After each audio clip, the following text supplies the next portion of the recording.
Bismillahirrahmanirrahim. Assalamualaikum warahmatullahi wabarakatuh.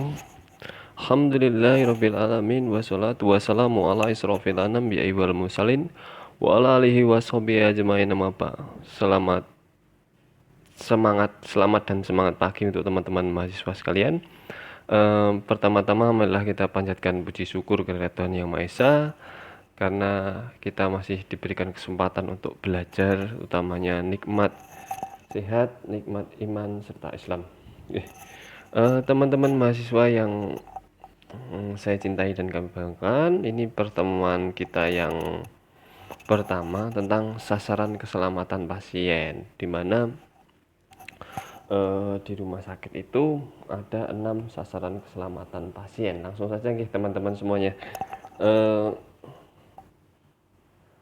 Untuk peraturannya nanti bisa dibaca. Intinya teman-teman, ini bagaimana kita berkomunikasi dengan 6 sasaran keselamatan pasien ini dengan memperhatikan 6 sasaran keselamatan. Adapun asas tujuannya itu sesuai dengan Undang-Undang Nomor 44 Tahun 2009 tentang rumah sakit. Yang kedua, peraturannya dari Permenkes tentang KPRS, tentang tim keselamatan pasien rumah sakit TKPRS. Ada pasal 5, pasal 6 sampai pasal 9. Kemudian sasaran keselamatan pasien itu terdiri dari yang pertama adalah identifikasi pasien, yang kedua adalah meningkatkan komunikasi efektif, yang ketiga meningkatkan keamanan obat-obat dengan kewaspadaan tinggi, yang keempat memastikan benar operasi, benar prosedur dan benar pasien, yang kelima mengurangi resiko infeksi terkait dengan pelayanan kesehatan, dan yang keenam mengurangi resiko bahaya akibat pasien jatuh atau mengurangi resiko pasien jatuh. Itu adalah 6 sasaran keselamatan pasien. Mari kita bahas satu persatu teman-teman semuanya. Yang pertama adalah identifikasi pasien. Identifikasi pasien yang pertama kali digunakan adalah biasanya menggunakan gelang pasien. Bisa dilihat di gambar teman-teman semuanya. Ada gelang biru, ada pink, ada merah, ada hijau, ada kuning, dan ada ungu. Nah, itu masing-masing gelang itu bukan hanya untuk kecantikan saja, tidak untuk estetika, namun sebagai penanda.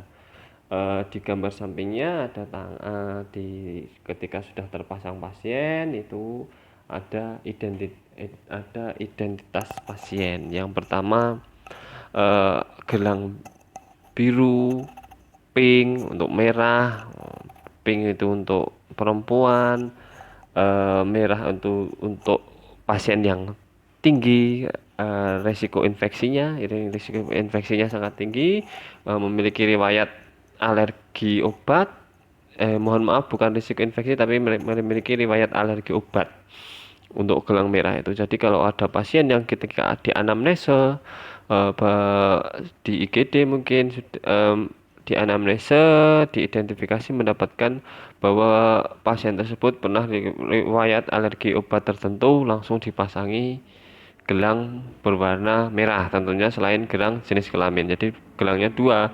Kalau ada gelang yang berwarna hijau itu untuk alergi latek, kemudian yang kuning itu untuk pasien resiko jatuh. Alas, ketika diidentifikasi pasiennya resiko jatuh, mungkin sudah tua ataupun pasien yang mengalami penurunan kesadaran, bisa langsung dipasang gelang kuning. Dan untuk yang abu-abu, ada abu-abu. Abu-abu itu untuk pasien kemo, untuk kemoterapi. Kemudian untuk gelang yang berwarna ungu itu untuk pasien yang DNR atau do not resuscitation. Nah, artinya pasien yang sudah dalam fase terminal, sudah tidak bisa diberikan intervensi apapun. Hanya biasanya kalau di rumah sakit pasien tersebut sudah ditalkinkan kalau menurut agama, sesuai dengan agama ini. Kalau agama Islam ya ditalkinkan, dibimbing gitu. Eh, yang pertama, kapan identifikasi itu dilakukan? Nah, tentunya komunikasi dalam keperawatan itu dilakukan terus-menerus nggih, yang utamanya saat memberikan obat, transfusi darah ataupun produk darah, mengambil darah dan spesimen lain sebelum memberikan perawatan dan prosedur. Jadi teman-teman, sebelum teman-teman katakanlah mengambil darah pasien untuk dicek labnya, selalu ditanyakan dulu, diidentifikasi dulu. Oh, namanya Pak Tuan SJ, rumahnya ini J gitu. Kemudian selain kita konfirmasi tersebut, kita juga harus melirik ke tangannya. Benar nggak ini gelangnya? Karena sekarang untuk data rekam medis itu sudah pakai nomor induk KTP ya teman-teman semuanya. Jadi tidak, insya Allah sudah tidak ada orang dengan double identitas ketika pakai NIK ya sudah, karena di NIK itu akan ada iris mata, ada sidik jari dan lain sebagainya. Em, Sebelum memberikan perawatan dan prosedur itu juga diidentifikasi utamanya, dan melakukan identifikasi ke pasien itu sangat-sangat penting agar tidak terjadi kesalahan prosedur. Nah, ini gelang identitasnya teman-teman. Pasien itu diidentifikasi menurut minimal 4 identitas. Nama, tanggal lahir, karena banyak, kalau orang-orang zaman dahulu itu bukan zaman dahulu ya. Orang-orang yang agak nyuwun agak sepuh itu namanya mungkin banyak yang sama gitu kan lah. Suparno, mohon maaf, eh, yang memakai banyak sekali namanya, dan kebanyakan hanya satu kata, dan itu identifikasinya melalui, selain namanya, selain kita identifikasi tepat namanya, kita tepatkan tanggalnya. Minimal ada 4 identifikasi pasien teman-teman. Nah, ini dia identifikasinya, ada nama pasien, tanggal lahir, usia, dan nomor RM. Lah, gelang itu dipasang di mana? Silahkan nanti dilihat, ada di lengan kanan, lengan kiri, kaki kanan, kaki kiri, bisa. Ulah, untuk warna gelang tadi sudah kita jelaskan gitu, ada laki-laki itu pakai biru, perempuan itu pakai pink dan lain sebagainya. Tadi ada beberapa, ada yang abu-abu untuk DNR. Lah, bisa dilihat di gambar, kita tanyakan nama pasien, kita konfirmasi identitas menggunakan 4 identitas tadi. Setelah itu sambil kita lirik apa gelangnya sudah benar atau belum, cocok atau enggak, sebelum kita lakukan tindakan, entah entah itu injeksi, entah itu melakukan tindakan invasif yang lainnya. Lah, ini untuk pengambilan sampel darah dilihat. Kemudian identifikasi pendaftaran itu ada verbal dan visual. Kalau verbal ya seperti tadi, ada nama, tanggal lahir, alamat, dan pertanyaan terbuka silahkan. Kemudian visualnya nama, tanggal lahir, alamat, dan identitas. Nah, ini kancing lengan itu kalau biasanya teman-teman semuanya, jadi gelang itu seiring perkembangan zaman, gelang itu hanya memakai satu gelang, tapi dikasih benik atau dikasih pin. Jadi yang merah tadi sudah tidak berupa gelang tapi berupa pin. Nah, namun di beberapa rumah sakit masih gelangnya ting centel gitu masih ada, tapi yang terbaru itu bahwa gelang kemudian memakai pin. Kalau misal pasiennya laki-laki memakai gelang biru seperti gambar pojok, kemudian dia memiliki riwayat alergi, dipasang gelang merah, dia resiko jatuh, dipasang pin kuning, ditempeli stiker kuning, kemudian eh, itu biru ya, biru berarti pasien DNR, biru atau ungu. Lah, ini teman-teman tadi, jadi pakai gelang kemudian dipasangi pin, dipasangi benik. Nah, ini pelaporan hasil tes kritis, critical test result. Ini kemudian ini cara komunikasi teman-teman, komunikasi menggunakan situasi, background assessment dan recommendation. Ya, kalau di rumah sakit komunikasinya tidak sembarangan komunikasi, tapi harus memperhatikan situasi, backgroundnya seperti apa, hasil pengajian yang terkini seperti apa, dan apa yang akan direkomendasikan, apa yang akan kita lakukan, itu sudah harus ada.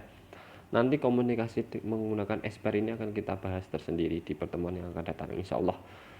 eh, yang sasaran yang ketiga adalah keamanan obat. Yang harus diwaspadai adalah obat high alert. Obat yang sering menyebabkan terjadi kesalahan atau kesalahan itu serius, sentinel, berisiko tinggi menyebabkan dampak yang tidak diinginkan seperti obat-obat yang terlihat mirip atau kedengarannya mirip. Nah, ini cara penyimpanannya, penyiapannya, dan dispensing pemberiannya perlu diperhatikan secara khusus, berbeda dengan obat-obat biasa. Ada obat high alert. Ini bisa dilihat, obat high alert itu dikasih stiker.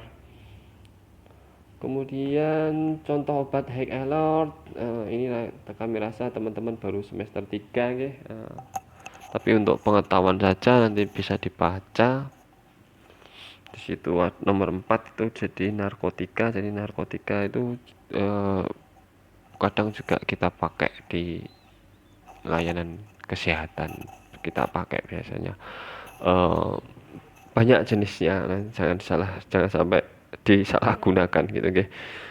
Kemudian ini ya, terus saja obat head alert, terus saja obat lasa ini dek yang sering kita jumpai, look alike, sound alike. Obatnya kalau dilihat itu sama seperti di gambar itu, obatnya sama, dilafalkan juga sama. Jadi antara apa, secara visual dan secara pelafalan obat tersebut sama. Contohnya look alike, sound alike. Lah ini ada Mefvinter. Mefvinter sama Metiver. Mirip kan? Kemudian ada Leskol dan Lesikol, beda I doang. Nah, obat lasa apa yang harus dilakukan, dilafalkan saat komunikasi. Kemudian label pada tempat penyimpanan tidak ditempatkan bersebelahan dengan obat padanannya, kita lakukan double check. Mengurangi resiko salah lokasi, salah prosedur, salah pasien, dan salah operasi. Ini adalah untuk komunikasi yang selanjutnya, apa untuk sasaran keselamatan pasien yang berikutnya. Ketentuannya pembedahan yang benar, prosedur yang benar, pembedahan pada pasien yang benar, tinggal dan ketentuan. Lah ini peran yang penting teman-teman kita ya seperti di gambar. Jadi ketika pasien mau dilakukan tindakan invasi pembedahan itu diberikan tanda, dilihat di gambar. Dan ini yang perlu diperhatikan bukan kewenangan perawat, tapi ini kewenangan dari tim medis. Kemudian sasaran yang berikutnya adalah sasaran mengendalikan infeksi. Sasaran mengendalikan infeksi adalah dengan cuci tangan. Nah, cuci tangan itu kita lakukan sebelum kontak pasien, sebelum tindakan invasif, setelah kontak pasien, setelah kontak cairan tubuh, setelah kontak dengan lingkungan. Teman-teman sudah KDM mungkin sudah harus bisa cuci tangan. Kalau ada 5 benar, ada 6 benar, ada 7 benar. Derek silahkan sesuai perkembangan zaman. Kalau menurut WHO itu kelihatannya 5 kalau enggak 6. Tapi menurut Depkes ada beda lagi ya, namun sebenarnya urutannya itu sama, hanya penomorannya saja. Menurut saya lebih banyak lebih baik, mungkin bisa ditambahi dengan bismillah dan alhamdulillah. Lah ini dia teman-teman semuanya, 5 momen, 5 momen Ini 6 tahapan cuci tangan ini menurut WHO, oke teman-teman.